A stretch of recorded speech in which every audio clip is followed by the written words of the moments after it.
grief tends to work on an adjustment cycle, and there are 7 stages, and not everybody goes through them in the same order. Most people touch some of the points along the way, and other people don't.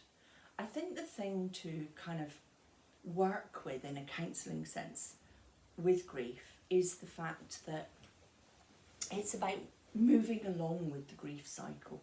Grief is a process, and it's about being able to access where you are on that journey, and also, are you in a place that you're not coping, and so therefore you might need to have a look at some extra support within your support network, or coming along to see a counsellor. So I read somewhere, I foolishly never wrote it down, I should have known better, and it was saying that grief is a passage, it's not a place to stay, and that it never ends, but it alters. And that really resonated with me. I feel that grief is about embracing your sadness. In today's society, everybody has this driving thing. It's you've got to be okay, you've got to be okay, you've got to be achieving. Even during this, you have to be learning new skills, all of these things. Sometimes it's okay to just be sad. And being able to access how that sadness feels. That's not a weakness, that's a strength. And it's about change. I think that's probably what connects the loss and grief together, is that it's about the process of change. The person that you were, you are no longer. Who am I now? Who am I in the scheme of my own self and family and network? And it's reevaluating who you are, who your support networks are, and also how am I coping with this? Some people have expectations of themselves. I should be able to carry on. I should be able to create normality. And even without the pandemic and the loss that we talked about in the earlier video, grief in itself has an impact, a mind and body impact. And I think that that's the thing that often takes people by surprise. It's a physical pain, it's a physical place in your body, and everybody carries this differently. So in your body it can show as headaches, dry mouth, nausea, tiredness, cannot stay awake, exhausted, depression, can't get out of my bed, can't get in the shower, all of those things, or the other way. Hyper, cannot go to sleep, get to sleep, cannot stay awake. Look at the sleep video, that tells you about those patterns. And again, your appetite. I cannot feel this grief pain, I cannot fill this hole that I feel inside. Or I can't eat at all. That's too normal. My stomach's too tight. My mouth is too dry. All of these things are part of your body trying to make sense of what your mind is telling you you're going through. And so together, your mind and your body are thrown into chaos. And the start of the grief cycle is denial. So we have denial, we have anger, we have bargaining, depression, acceptance, readjustments, and then you're gaining confidence, being in a place of being able to enjoy things again. Because at times, especially at the very beginning, it feels like you will never do that again. And if you do, there's guilt attached to it. All of these things are natural human elements, ways of trying to make sense of the unthinkable. So denial, that's kind of that immediate sense of having lost somebody. No, I'm not listening. If I don't listen, it doesn't make it true. If I don't engage with this, it won't have happened. So absolute denial.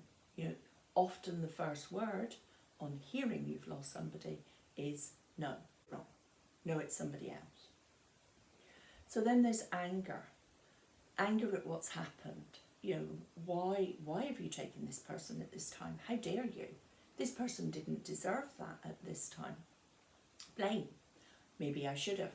What if I had have? You know, if you're religious, it can have an impact on that. You know, why did God take you? All of those things are things that you need to be able to work through and allow that process to happen. Shutting down on your anger, that's not it. That's not helpful, because you need to be able to make sense and make meaning of the unthinkable. Bargaining. If only I had, you know, I would give myself. You know, I would give my right arm if this didn't happen. You know, let me swap places.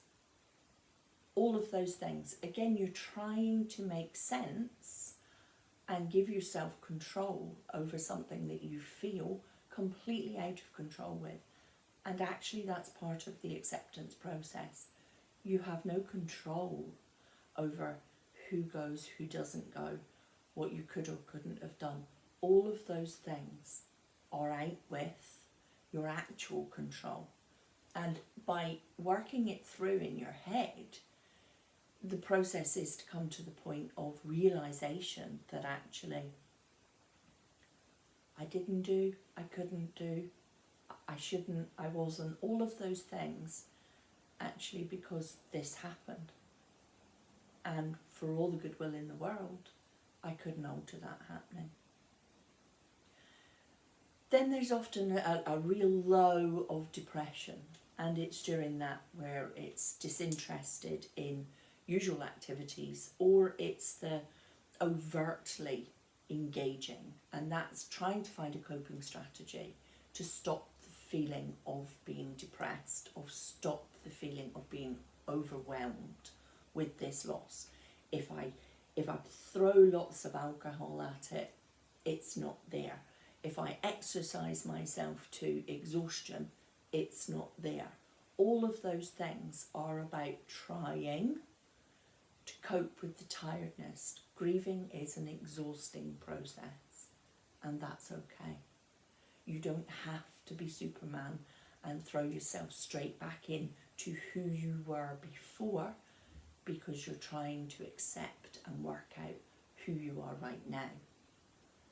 And so isolating, sense of helplessness, looking at your despair, all of those things are a healthy part of the process, bearing in mind that what I'd said at the beginning was that I'd read that beautiful passage about grief is a passage, it's not a place to stay.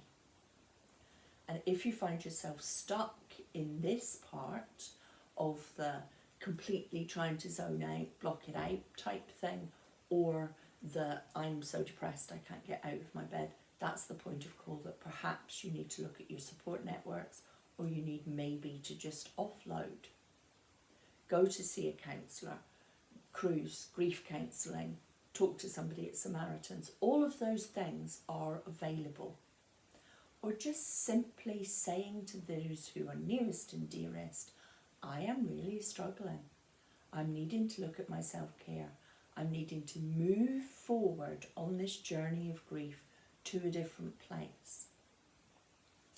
And that's where acceptance, the reality of the situation.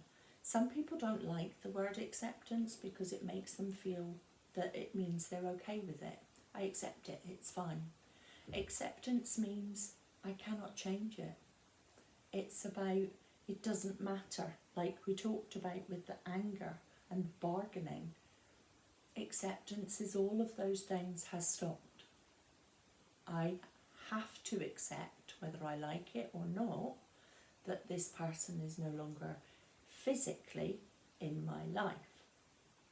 It doesn't mean to say that you're okay with it. It means to say that you've reached a point of realisation, of putting your feet on the ground and saying, this is where I am right now. And that person is not there anymore. And it's a willingness to try and understand where that means I am right now. How I can look at my memories, how I can make sense of all of that I've come through to get to this point of acceptance. And this is the pivotal key point along the process of the cycle of grief. Accepting that that person is no longer there is a very difficult stumbling block. But it's crucial for you to then be able to move to the next process, which is that readjustment, that actual, who am I now? I'm still a daughter, I'm still a mother, I'm still a sister. The person that I had the connection with that made me that is no longer physically here, but they're here, and that's okay. And it's being able to adjust and look at hope returning into your life, hope for the future, planning for the future, accepting that the future is there, and looking at your responsibilities and your new roles that adjustment takes you to.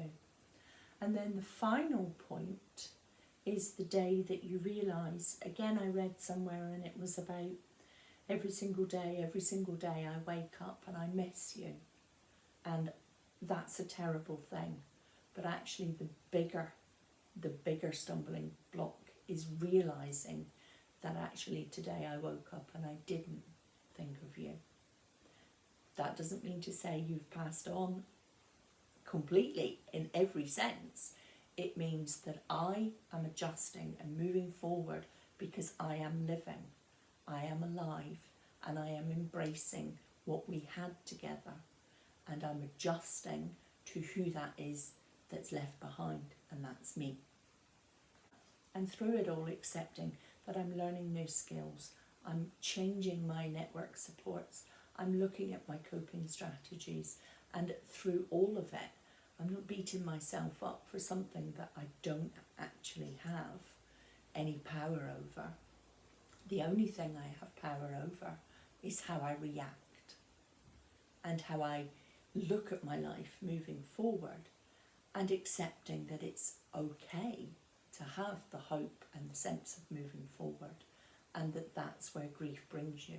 It brings you through a terrible journey, but a journey nonetheless, and one that at the end of it, you are a different person, and embrace that person that you are at that moment, because actually, it doesn't matter what you want or wish for, that's where you're at, and that's okay. So allow yourself to be sad when you need to be sad. Catch yourself when your sadness is all that you have for all of the time, and that you feel that that's detrimental to moving forward and to the adjustment and the hope stage, and looking at acceptance. And if acceptance doesn't work for you as a word, find a word that does. It doesn't matter what the word is, it's the process, it's the part of that journey that's the important thing. So give yourself a break in that, as I've said, joining the two videos together, part 1 and part 2, loss and grief, you're going through an awful lot. And so to recognise that means that you can help address and not let it run away with you. You're in control, pacing. You're looking at the things that you have, concentrating with the positives. As always, looking at your body, seeing how it's affecting you, what it's bringing up with your appetite, with your exercise, with your sleep, all of those things. And being kind to yourself, finding the kind voice for you in a very difficult time. And also being okay with the vulnerability and the sadness, because we don't need to be Superman, Superwoman all the time. It's okay to go through a difficult period, and in this particular pandemic time, to go through the two of them at the same time and to acknowledge that. So I hope some of this has been helpful in making it a realisation of a pattern of acceptance of what's going on.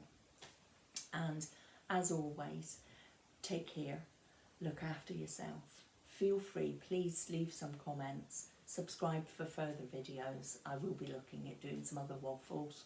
And as always, take the video in the manner that it's given, and that's with love and with hope that it's helpful to somebody at some point.